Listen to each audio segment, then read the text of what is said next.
Sir అంతకుముందు తెలంగాణలో HMDA అధికారిగా పనిచేసిన శివబాలకృష్ణ రీసెంట్గా ఏసీపీ దాడిలో పట్టుబడ్డాడు సార్. దగ్గర 400 కోట్ల సొమ్ముతో. అంటే రీసెంట్ టైంలో చూసుకుంటే తెలంగాణలో ఇంత భారీ మొత్తంలో ఎవరు కూడా ఏసీపీ దాడులు దొరికింది లేదు. సో ఇప్పుడు ఈయన దొరకడం జరిగింది. మరి ఏం జరిగింది, దీనిపైన మీ ఒపీనియన్ సార్?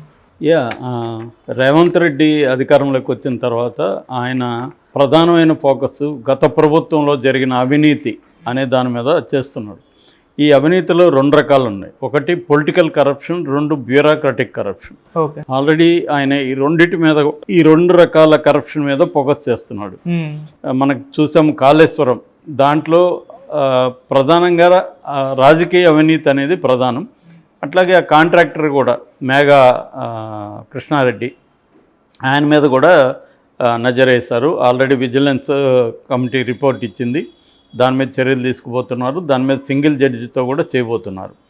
అట్లాగే మిగతా వాటిలో ముఖ్యంగా ల్యాండ్ స్కామ్స్ ఎక్కడెక్కడ జరిగాయి, అట్లాగే ప్రాజెక్ట్స్లో ఎక్కడెక్కడ స్కాములు జరిగాయి. రెండోది కరెంట్ లాంటి విద్యుత్ రంగం లాంటి వాటిలో ఎక్కడెక్కడ అవినీతి జరిగింది. అంటే సిస్టమేటిక్గా రేవంత్ రెడ్డి ఒక్కో దాన్ని బయటపెట్టి వాళ్ళ మీద చర్య తీసుకోవాలనేది రేవంత్ రెడ్డి ప్లాన్గా కనిపిస్తుంది.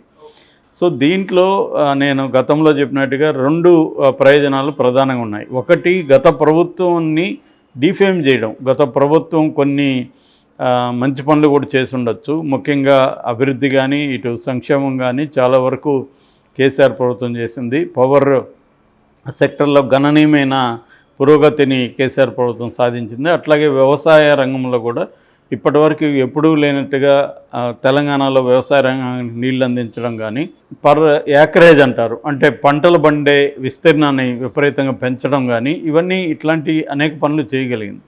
అట్లాగే రైతు బంధు కానీ, కళ్యాణ మస్తు ప్రోగ్రాం కానీ, దళిత బంధు కానీ, ఇట్లాంటి చాలా పథకాలని చేయగలిగింది. అట్లాగే ప్రతి ప్రభుత్వంలో ఉన్నట్టుగానే ప్రభుత్వ వ్యతిరేకత కూడా బలంగా ఉంది కొన్ని విషయాలు. ముఖ్యంగా కేసీఆర్ పని విధానం మీద బలమైన వ్యతిరేకత ఉంది. ఇప్పుడు ఏంటంటే కంప్లీట్గా ఈ అభివృద్ధి అనే మోడల్ని దెబ్బకొట్టడానికి కేసీఆర్ నీళ్ళు ఇచ్చాడు కానీ ఆ నీళ్ళల్లో 1,00,000 కోట్ల అవినీతి జరిగింది. కేసీఆర్ పవర్ ఇచ్చాడు కానీ ఆ పవర్లో వేలాది కోట్ల 85,000 కోట్ల అంత అవినీతి జరిగింది.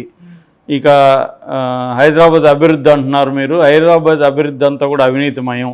ఇలాంటి ఒక నెరేటివ్ని రేవంత్ రెడ్డి తీసుకురాదలుచుకున్నాడు.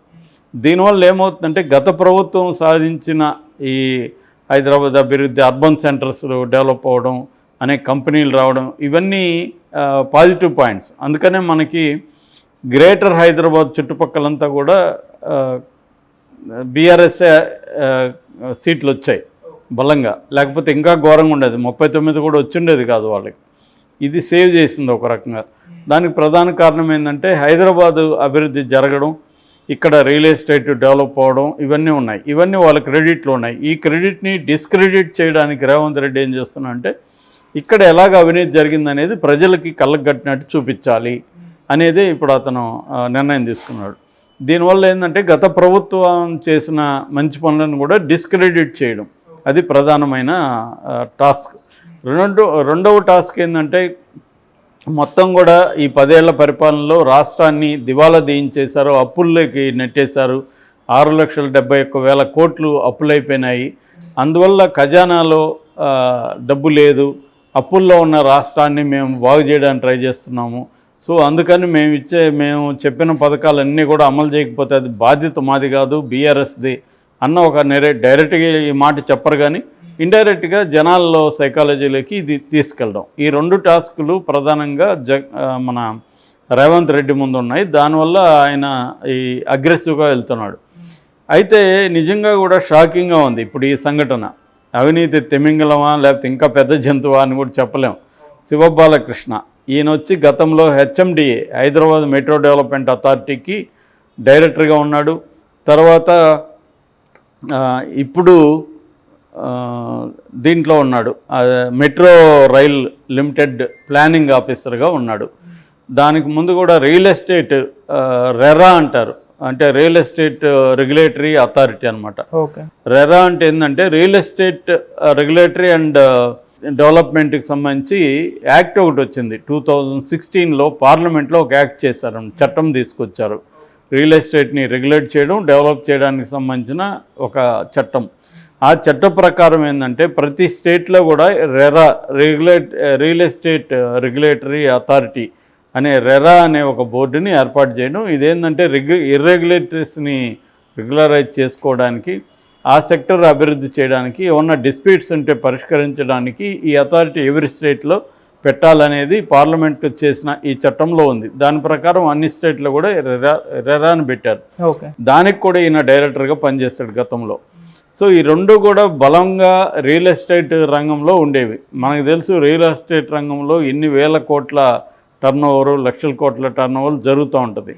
సో ఈయన హెచ్ఎండి ఆఫీసర్ ఉన్నప్పుడు ఈయన మీద నిఘా పెట్టారు. ఫస్ట్ నిఘా పెట్టినప్పుడు ఈయన అడ్డంగా నిలువుగా అన్ని వైపులా దొరికిపోయాడు. సో వీళ్ళు వెళితే వాళ్ళ ఇండ్ల మీదకి వెళ్ళి 4-5 ఇళ్లల్లో, వాళ్ళ బంధువుల ఇళ్లలో ఏకాలంలో ఏసీబీ రైడ్స్ జరిపినప్పుడు షాకింగ్ విషయాలు బయటకు వచ్చాయన్నమాట. దాదాపు 400 కోట్ల ఆస్తిని ఈయన చేర్చినట్టుగా కనబడుతుంది. 100 కోట్లు ఇప్పటికి సీజ్ చేశారు. ఈయన దగ్గర 40 లక్షల క్యాష్ దొరికింది, 2 కేజీల బంగారు దొరికింది, 80 గడియారాలు, 32 లక్షలు విలువ చేసే 82 గడియారాలు దొరికాయి, 18 ఐఫోన్లు, 14 స్మార్ట్ ఫోన్లు, 10 ల్యాప్టాప్లు దొరికాయి, 100 ఎకరాలకు సంబంధించిన డాక్యుమెంట్స్ దొరికాయి, 4 బ్యాంకుల్లో లాకర్లు ఉన్నాయని చెప్తున్నారు. ఇంకా ఆ లాకర్లో ఏముందో బయటికి తీయలేదు. దానికి సంబంధించిన లీగల్ ఫ్రేమ్వర్క్ని వీళ్ళు ఇప్పుడు ఫాలో అవుతున్నారు. సో ఇప్పుడు అది కాకుండా 3 విల్లాలు ఉన్నాయి, 3 ఫ్లాట్స్ ఉన్నాయి, కల్వకుర్తిలో 26 ఎకరాలు ఉన్నాయి, జనగామలో 24 ఎకరాలు ఉన్నాయి, యాదాద్రిలో 23 ఎకరాలు ఉన్నాయి, కొడంగల్లో 17 ఎకరాలు ఉన్నాయి. ఇవన్నీ బయటకు వస్తున్నాయి అన్నమాట. ఆయన వాళ్ళ ఇంట్లో డబ్బులు ఇచ్చే యంత్రాలు కూడా పెట్టుకున్నాడంట ఆయన. అంటే అంత డబ్బులు ఆయన క్యాష్ ద్వారా, ఎక్కువగా కరప్షన్ అనేది క్యాష్ ద్వారా వెళ్తుంది. ఈ మధ్య ఆన్లైన్లో కూడా కొంతవరకు చేస్తున్నారు. రకరకాల బినామీల పేర్లు చెప్పి వాళ్ళని ఏదో ఉద్యోగాల్లో కన్సల్టెంట్లుగాను చూపించి వాళ్ళ అకౌంట్లోకి డబ్బులు వేయడం అనే ఒక పద్ధతి కూడా వెళ్తుంది. జీపీఏ నుంచి పేమెంట్స్ చేయడం, మళ్ళీ ఆ అకౌంట్లో నుంచి ఇంకొకరి దగ్గరికి ట్రాన్స్ఫర్, ఈ గందరగోళంగా నెట్వర్క్ని చేస్తున్నారు. ఓకే, అట్లాగే బినామీ ఆస్తులు కూడా ఈయన పేరుతో చాలా ఉన్నాయి. ముఖ్యంగా సత్యం, మూర్తి అనే 2 బినామీలని వీళ్ళు ఫైండ్ అవుట్ చేశారు. వాళ్ళిద్దరు కూడా పరారులో ఉన్నారని చెప్తున్నారు. వాళ్ళిద్దరి పేరుతో కూడా చాలా ఉన్నాయి. ఇంకా బినామీలు ఉండే అవకాశం ఉంది. దాదాపు ఇది 600-700 కోట్ల వర్త్కి వెళ్ళే అవకాశం ఉంది. అంటే ఒక్క హెచ్ఎండిఏ డైరెక్టర్ దగ్గరే ఇంత ఆస్తి ఉందంటే ఈయన ఎన్ని అక్రమ కట్టడాలకి, ఎన్ని అక్రమ ప్రాజెక్టులకి పర్మిషన్లు ఇచ్చుండాడు అవన్నీ కూడా వెలుగు తీస్తున్నారు. ముఖ్యంగా ఒక హైదరాబాదులో ఒక పెద్ద కంపెనీకి ఈయన అక్రమంగా విల్లాలు నిర్మించుకోవడానికి పర్మిషన్లు ఇచ్చాడని చెప్తున్నారు. సో ఎందుకంటే విల్లా సెక్టర్ అనేది చాలా బలంగా ఇప్పుడు హైదరాబాద్ చుట్టుపక్కల వెళ్ళింది. ఒక విల్లా అనేది 2 కోట్ల నుంచి 20 కోట్లు 30 కోట్ల వరకు కూడా ఉంటుంది. సో అది వాళ్ళు ఒక 100 విల్లాలు 500 విల్లాలు కట్టినప్పుడు అదే మల్టీ 100 crores లేదా 1000 crores వెళ్ళిపోతుంది ఆ ప్రాజెక్టు. సో అటువంటి వాటికంతా ఈయన పర్మిషన్లు ఇవ్వడానికి డబ్బులు లాగాడని చెప్తున్నారు. సో ఒక హెచ్ఎండిఏ అధికారే ఇంత డబ్బులు లాగితే వీళ్ళ బాసుల దగ్గర ఇంకెంత ఉండాలి అన్నది ఇప్పుడు అందరూ కూడా కాంగ్రెస్ వాళ్ళు మాట్లాడుతున్నారు. అంటే ఇదేంటంటే ఒక దగ్గర అదే తీగలాగితే డొంకంతా కదిలిందన్న పాత సామెత ఉంది కదా, అలాగే ఒక దగ్గర కదిపితే మొత్తంగా బీఆర్ఎస్ పార్టీ మొత్తం అవినీతిమయం అనేది ఇప్పుడు నిరూపించాలనేది బయలుదేరారు. ఈయన ఇప్పుడు అరెస్ట్ చేసి జైలుకి పెట్టారు. ఆల్రెడీ 14 రోజులు, ఫిబ్రవరి 14 వరకు ఆయనకి రిమాండ్ విధించినట్టుగా చెబుతున్నారు. సో జనరల్గా మనకి ఇండియాలో కరప్షన్ అంటే ప్రభుత్వానికి సంబంధించిన కరప్షన్, ప్రైవేట్ కరప్షన్ కూడా ఉంటుంది. చాలామందికి తెలియని విషయం అంటే మన సినిమాలు కానీ ఇవన్నీ ఏం తీస్తారంటే గవర్నమెంట్ కరప్షనే తీస్తుంటారు. నిజానికి ప్రైవేట్ సెక్టర్లో కూడా విపరీతమైన కరప్షన్ ఉంటుంది. కరప్షన్ లేనిది ఏమీ లేదు. చాలామంది ఏమనుకుంటారంటే సో బ్రిటిష్ వాళ్ళ కాలంలో కరప్షన్ లేదనుకుంటారు. అది కూడా రాంగు. బ్రిటిష్ వాళ్ళ కాలంలో కూడా కరప్షన్ మీద చాలా పుస్తకాలు వచ్చాయి, చాలా స్టడీస్ ఉన్నాయి. నేను 1860లో ఒక బుక్ చదివాను. 1860లో ఒక సీనియర్ ఇంజనీరు కొత్తగా బ్రిటన్ నుంచి భారతదేశానికి రాబోతున్న ఇంజనీర్లకి ట్రైనింగ్ క్లాస్ పెట్టాడనమాట. ఆ ట్రైనింగ్ క్లాస్లో ఒక మాట ఆయన ఏం చెప్తున్నాడంటే, మీరు ఇండియాకి బంగారు సంపాదించుకోవాలని కానీ ఎవరైనా వెళ్తుంటే మాత్రం వెళ్ళకండి. ఎందుకంటే ఇంతకుముందు తూర్పు India, east India company rule ఉన్నప్పుడు మన వాళ్ళందరూ బ్రహ్మాండంగా బంగారు సంపాదించుకొని వచ్చారు. ఇప్పుడు అలాంటిది ఇది లేదు. ఎందుకంటే ఇప్పుడు రాణి ప్రభుత్వం వచ్చింది, ఇప్పుడు స్ట్రిక్ట్ అయింది. కాబట్టి ఆ ఉద్దేశంతో ఎవరైనా ఇండియాకి వెళ్తుంటే వెళ్ళొద్దు అని చెప్తున్నాడు. అంటే అర్థం ఏంటి? ఈస్ట్ ఇండియా కంపెనీలో విపరీతమైన కరప్షన్ ఉందని.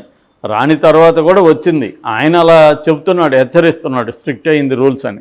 ఓకే. అంటే బ్రిటిష్ కాలంలో కూడా కరప్షన్ మీద మనోళ్ళు కూడా చాలా పుస్తకాలు రాశారు. వాళ్ళకి దుబాసీలుగా పనిచేసిన చాలామంది రాసినవి ఉన్నాయి.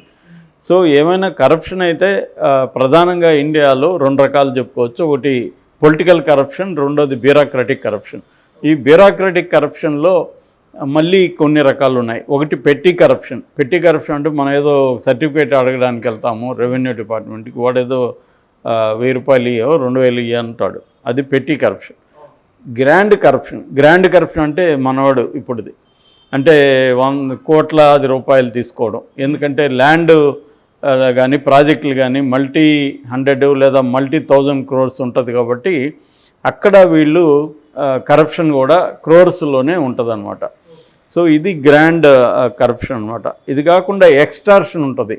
అంటే ఇప్పుడు బస్సులు పెట్టుకుంటారు, ఆర్టీఓ అధికారులు ఈ బస్సులు ఓనర్లను బెదిరించి డబ్బులు లాగుతూ ఉంటారు. దీన్ని ఎక్స్టార్షన్ అంటాం. అంటే రెగ్యులర్గా అవినీతి జరుగుతూ ఉన్న చోట వీళ్ళకి అవసరమైనప్పుడు వాళ్ళని బెదిరించి డబ్బులు లాక్కోవడం. ఇది కూడా బ్యూరోక్రాట్స్, హై స్థాయిలో వాళ్ళు. వీళ్ళు ఎక్కువగా పోలీస్ డిపార్ట్మెంట్లు ఇది ఉంటుంది. బార్లకి వీళ్ళందరికీ వీళ్ళు రేట్లు ఫిక్స్ చేస్తారు. ఈ బారోడ్ ఎంత కట్టాలి మంత్లీ అని, ఆ బారోడ్ అంత కట్టాలి, లేకపోతే దాని మీద సీజ్ చేయడం, దాని మీద అటాక్స్ చేయడం, ఇవన్నీ చేస్తుంటారు. ఇక 4వది నెపోటిజం కూడా ఒక రకమైన కరప్షనే. అంటే మన బంధువులను పెట్టడం, మనకు తెలిసిన వాళ్ళని అధికారులుగా తీసుకురావడం, పోస్టుల్లో పెట్టడం, ఇవన్నీ కూడా బ్యూరోక్రటిక్ కరప్షన్లో భాగమే. ఇంకా పొలిటికల్ కరప్షన్ చెప్పాల్సిన అవసరం లేదు, అది బీభత్సంగా ఉంటుంది. అది ఎందుకంటే ఓటర్లు కూడా కరప్ట్ అయిపోయారు కాబట్టి పొలిటికల్ కరప్షన్ కూడా మాట్లాడే పరిస్థితి లేదు.